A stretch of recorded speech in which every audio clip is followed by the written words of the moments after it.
So what I have here is a medium onion. This is the root end and this is the stem. What I'm going to do to start, I'm going to use this serrated knife, which I really like. I'm just going to cut off the stem end, and what that does is give me a flat surface so that I can make it stable here. And then I usually like to keep a little container here, and I just throw all my little bits in there. I'm going to cut the onion in half through the root, like this.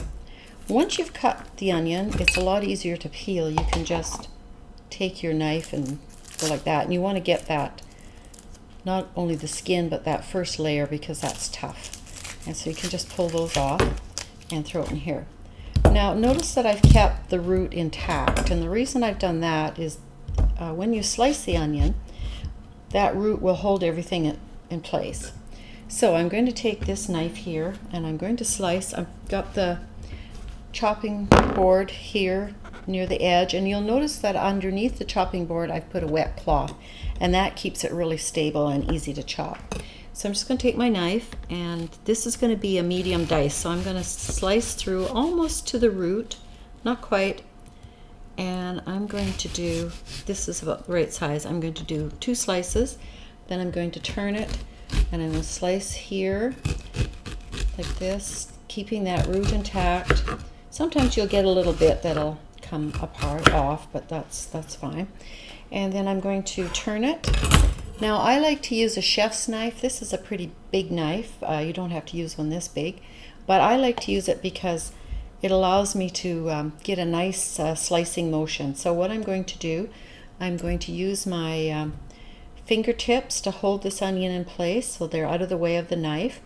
And in order to cut the onion so you don't get the chemicals released so you have tears, we're going to do a slicing rather than a chopping motion. So I'm putting it down, I'm going to kind of hold that in place, slice, and then I'm going to come back and slice and keep going like that until I've got the whole thing sliced. And as you can see, and I'm going to put my fingers here on this root to hold it in place because it starts to move and fall apart.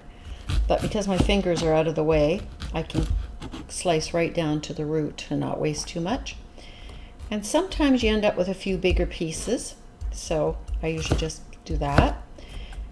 So this is what I would call a medium dice, and most of the stuff we use, we dice that size. This is the root end here, so I'm going to get rid of that because that's a bit chewy.